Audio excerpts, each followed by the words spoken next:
Okay, so serious time. Okay, so my second segment of Bigger Than Baseball is for somebody that I really, really respected who actually passed away this last week.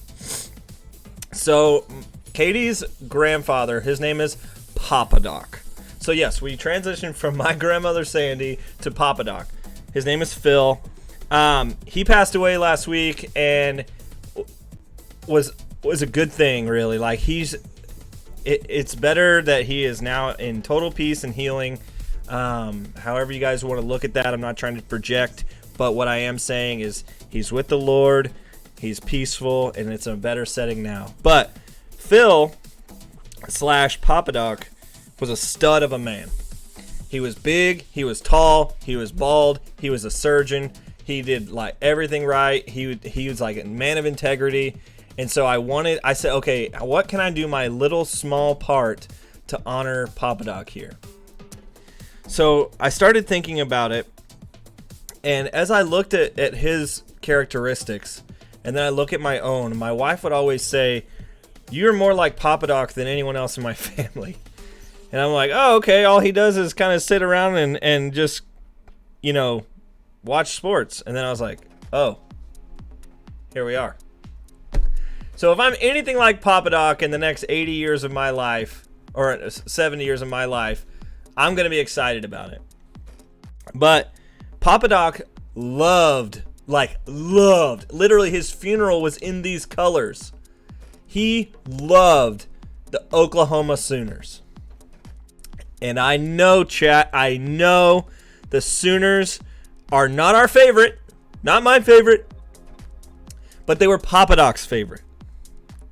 And so I thought, okay, how can I bring sports down into this Bigger Than Baseball section of Twitch on this small Lefty McKee show where there's like 5 guys that are going to come and watch.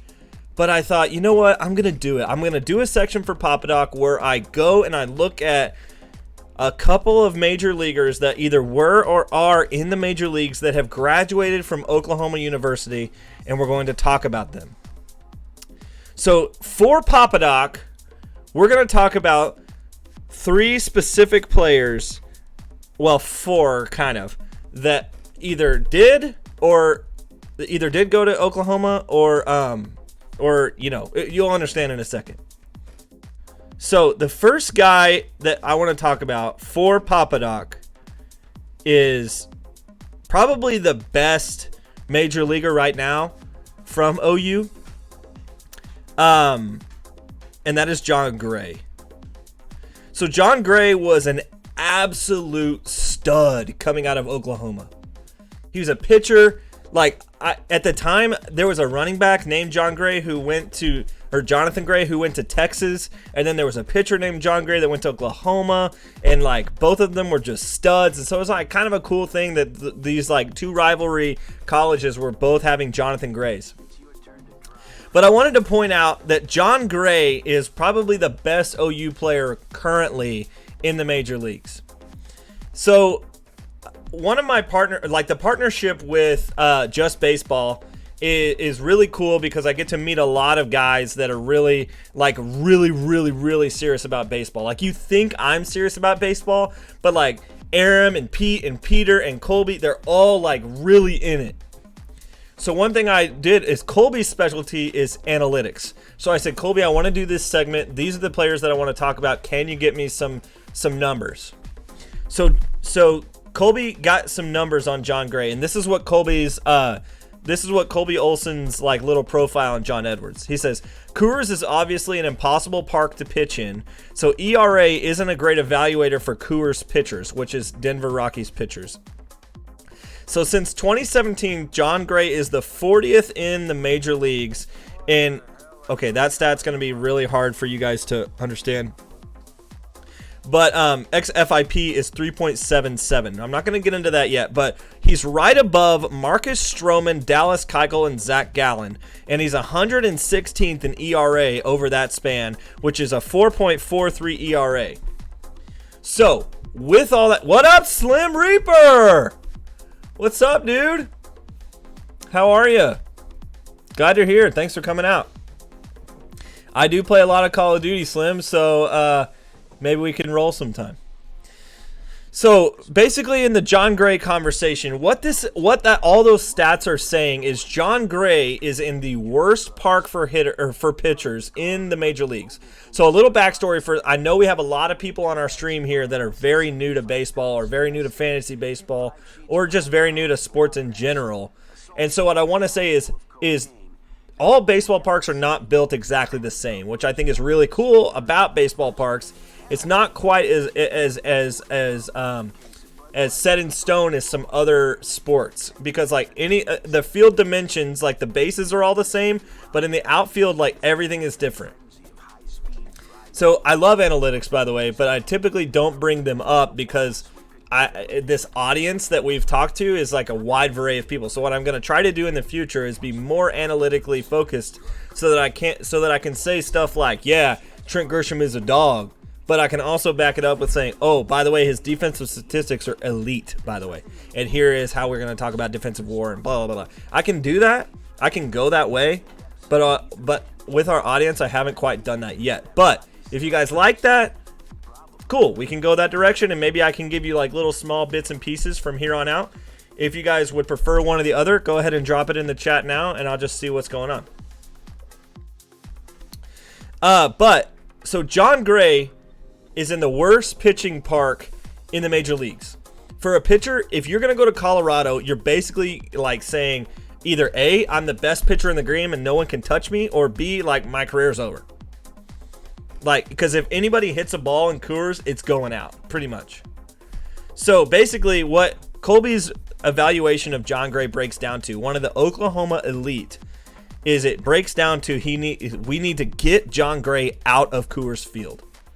Because if he is 116th in ERA in that span, and he's like middle of the road 4 ERA, which is earned run average, which basically is saying every time he pitches for the 9 innings that he pitches, that means 4 runs will score. So that means his offense has to score an average of over 4 runs for him to win the game, which is not terrible, but it's not good either. But so like if he was to go to a place like Oakland, or if he was to go to a place like Candlestick, or like drawing a blank, like Miami or something, if he was playing in a big park, like this guy would be a good pitcher. But he's lost in Coors Field. So Coors Field is great for their offense. Trevor Story, Nolan Arenado when he was there, like you've seen hitters go there. Giambi is just mashing. Like you've got just a ton of stuff going on there, but the pitchers typically get roasted. So John Gray, my evaluation of him, Oklahoma stud, needs to get out of Coors. Thank you, Colby, for those numbers. My second guy that I want to talk about from OU, I'm not going to talk about analytics with this guy, but it's Brett Anderson. So this guy is actually, the reason I wanted to talk about this is Papadoc is from Wichita Falls, Texas. That's where my wife is from as well. And Brett Anderson also is from all except Ubaldo Jimenez. Remember when I said you either go there for your career to die, or you say no one can touch me? By the way, TX McKee, thank you. I think that's my dad. Thanks for coming out. Yes, so Ubaldo Jimenez was good enough there that no one could touch him. So Brett Anderson, he not only grew up in Wichita Falls, he not only went to Wichita Falls High School, or I think he went to Rider High, and he not only like went to the schools where my like people grew up, but he also went on to Oklahoma. So he went from Wichita Falls to Oklahoma, just like Papadoc, and then not only did he go from there to there, but then he went from Oklahoma to the major leagues. So, actually, I think his name is Chase Anderson now that I'm thinking about it. I don't think it's Brett Anderson. What was I thinking? Why did I say Brett Anderson? Let me make sure. Chase Anderson. Yeah. So currently he's playing for Philly. He's playing really well, but he grew up in Wichita Falls. Oh, thanks, Krim. Thanks. Yeah. TX McKee 1, nice names. Yeehaw, mom, dad. So glad you're here. No, dude, he went to OU.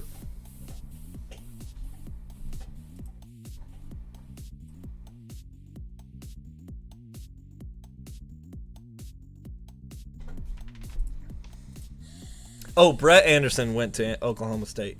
That's kind of funny.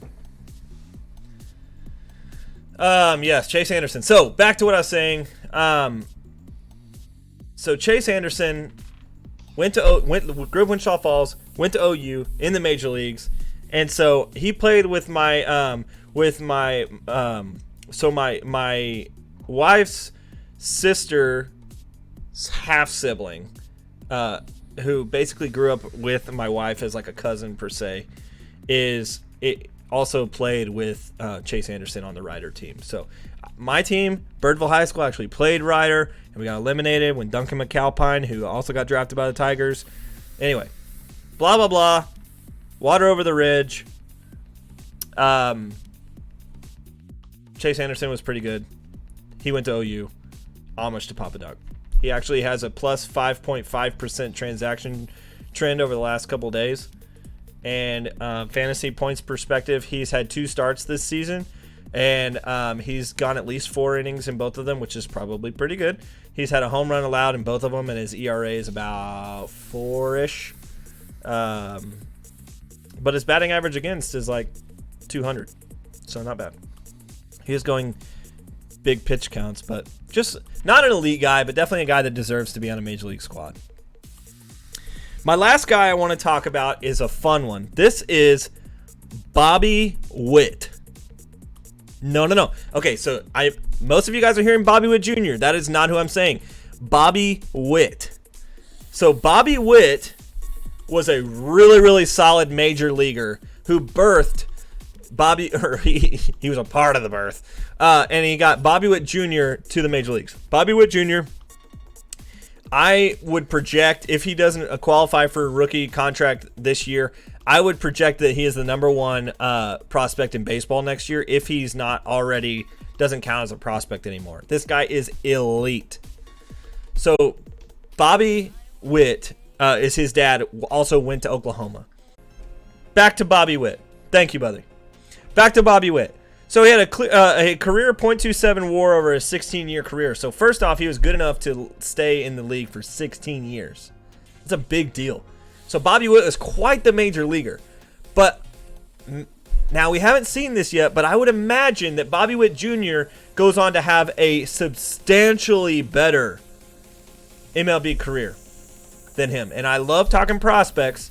So I don't have a whole lot to say about Bobby Witt, but we're going to transition to Bobby Witt Jr. because there is sort of an Oklahoma connection there. Turbo Ranger, third base, left field, choose. Yeah, choose which one you want to be, and then I'll slot you right in above Ivan in that 8-hole. Love it. So Bobby Witt Jr. is going to be a stud. Traxel, we got another subscriber. This is crazy.